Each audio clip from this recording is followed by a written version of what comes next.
ओम श्री गुरु पदपादुकाभ्याम नमः गुरुस्वामी। ये संसार भितर मनुष्य निजक श्रेष्ठ बोली भावे आ भावे मु बहुत बड़ ज्ञानी बहुत बड़ पंडित आ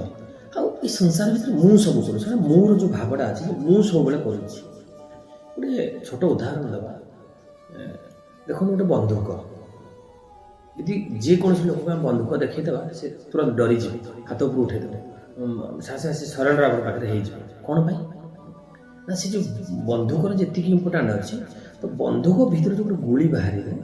से गुलीर महत्व बेसी अच्छे जदि से बंधुक आम गुली की बाहर कर दि जाए आपड़ क्या नहीं बंधुक देखेबे से देखिए जो गुली ना बोली से कौन कह गुली ना से डरबनी आप बंधुक तुरंत धरी पकेब तेणु आम जो भाविले तो तेणु बंधुकर गुली यदि बंधुक गुली न बंधुक हूँ मूल्यहीन से गोटे खेलना सहित समान किंतु से खेलना जो बंधुक जो गुली पशिज रिवल्वर पशि जो बुलेट पशिज से रिवल्वर भितर तो तार महत्व बढ़ीज जहाँ को भी देखले समस्त डरी तो से भाई ये हूँ शरीर हूँ खोल जो मरी जाऊँ ये शरीर हाथ गोड़ किसी चलुच तो आम शास्त्र कहले ईश्वर अंश जीव अविनाश आम हूँ ईश्वर अंश तेणु आम जहाँ भी करुचे आमर शास्त्रविद मान कहती जहाँ मु करई जहाँ मु चिंतई जहाँ मु भावई मने जगतर करता परम ईश्वर जानुछंती प्रतिक्षणे तेणु आपण भावंतुनी जे बिले आखि मुझी मुझी क्षीर पिऊँ कहीं जापर ना बिले भावे तो ये मनीष से भाया आम जहाँ भी करुचे प्रत्येक क्षण प्रत्येक मुहूर्त कौन पाई जीवात्मा परमात्मा को पाखर आसी जीव आत्मा बोली कहुई परमात्मा तेणु परमात्मा का आम हूँ अंश आम हूँ जीवात्मा से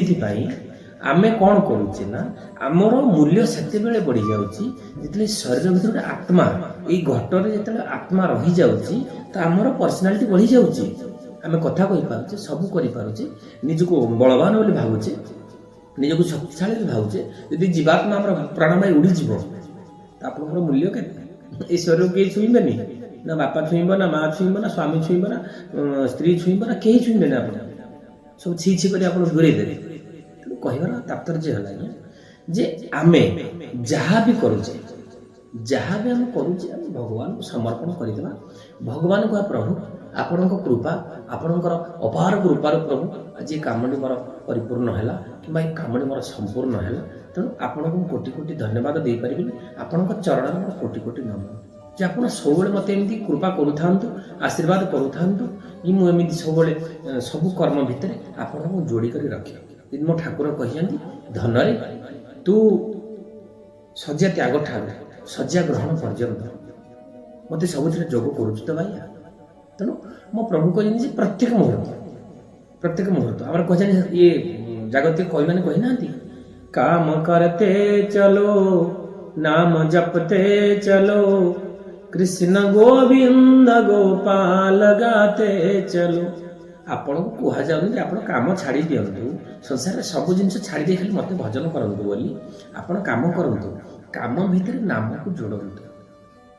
आपण तो हाथ में कम कले पार्टी तो करूना ना गोटे माँ रोषे करुच्ची हाथ में से कड़े चामच धरी कि पातिया को धरी डंका को धरी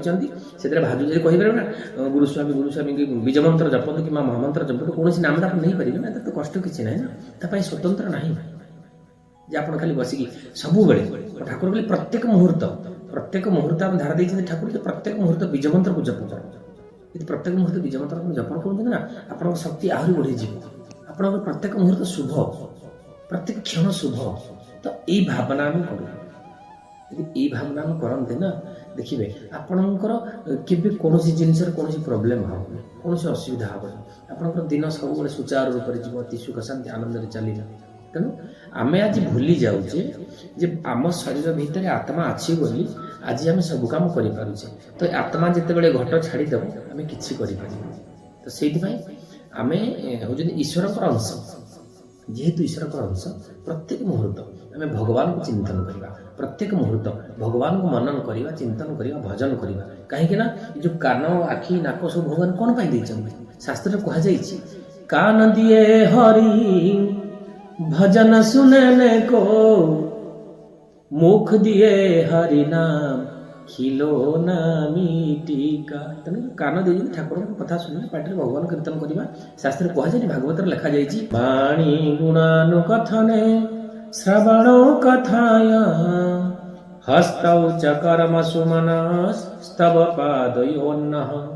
ସ୍ମୃତ୍ୟା ଶିରସ୍ତବ ନିବାମ ସ ଜଗତ୍ ପ୍ରଣାମେ ଦୃଷ୍ଟି ଶତାଂ ଦର୍ଶନେ ତୁ ଭବତ୍ତନୂନାମ୍। ହେ ପ୍ରଭୁ, କାନ ଦେଲେ, ଆଖି ଦେଲେ, ମୋତେ 5 ଜ୍ଞାନେନ୍ଦ୍ରିୟ 5 କର୍ମେନ୍ଦ୍ରିୟ ଦେଇଛନ୍ତି, ଏତେ ସୁନ୍ଦର ଶରୀର ଦେଇଛନ୍ତି। ଏ ଶରୀର ପ୍ରଭୁ ଆପଣଙ୍କ ପାଖରେ ମୁଁ ସମର୍ପଣ କରିଦେବି। ବାଣୀ ଗୁଣାନୁ କଥନେ, ପ୍ରଭୁ ଏତେ ସୁନ୍ଦର ପାଟି ଦେଇଛନ୍ତି, ଏ ପାଟିରେ ମୁଁ କ'ଣ କରିବି? ଯଦି ମୋତେ ଜନ୍ମ ଦେଇଛନ୍ତି ଏତିକି ମୋତେ ଶକ୍ତି ସାମର୍ଥ୍ୟ ଦିଅନ୍ତୁ, ଏ ପାଟିରେ ମୁଁ ଆପଣଙ୍କର ଗୁଣଗାନ କରିବି। ଶ୍ରବଣ କଥା ଆଜ୍ଞା, ଏ କାନରେ କେବଳ ଆପଣଙ୍କର କଥା ମୁଁ ଶ୍ରବଣ କରିବି। ହସ୍ତୌଚ କର୍ମ ସୁମନସ୍ତବ ପାଦୟୋନ୍ନଃ, ଏ ହାତରେ ମୁଁ ଆପଣଙ୍କର ପଦସେବା କରିବି। ଆପଣଙ୍କ ସେ ଶ୍ରୀପାଦୁକାକୁ ସକାଳ ସନ୍ଧ୍ୟାବେଳେ ସବୁବେଳେ ଦେଖୁଥିବି, ଧରିଥିବି, ସବୁବେଳେ ଆପଣଙ୍କ ପାଦ ପାଖରେ ମୁଁ ତାକୁ ଲୋଟି ମୁଁ ସବୁବେଳେ ଆପଣଙ୍କ ପାଖରେ ଶୋଇଥିବି। ତେଣୁ ଏଇ ଯେଉଁ ଶିର ଦେଇଛନ୍ତି, ମୁଁ ଆପଣଙ୍କ ପାଖରେ ନତମସ୍ତକ ହେଇ ଆପଣଙ୍କ ସେ ପାଦୁକ ପାଖରେ ମୁଁ ସମର୍ପଣ କରି ମୁଁ ଆପଣଙ୍କୁ ସବୁବେଳେ ଦେଖୁଥିବି, ଆପଣଙ୍କର ଆଶୀର୍ବାଦ ପ୍ରାପ୍ତ ହେଉଥିବି। ଏ ପାଦ ଯେଉଁ ଅଛି ସବୁବେଳେ ଆପଣଙ୍କର ସ୍ୱର୍ଣ୍ଣକ୍ଷେତ୍ର ଧାମ, ଆପଣଙ୍କର ନାମ ଜପ, ଆପଣଙ୍କର ସବୁ ଜାଗାରେ ମୁଁ ନାମ ନାଚି ନାଚି ନାମ କରିବି। ଆପଣଙ୍କର ଧାମରେ ଯାଇ ମୋର ସବୁବେଳେ ପାଦ ପଡ଼ୁଥିବ, ସବୁବେଳେ ଆପଣଙ୍କ ଦର୍ଶନ ପାଇଁ ଯାଉଥିବି। ତେଣୁ ଏତିକି ମୋତେ କରିବା ପଡ଼ିବ। ପ୍ରିୟ ସଜ୍ଜନ,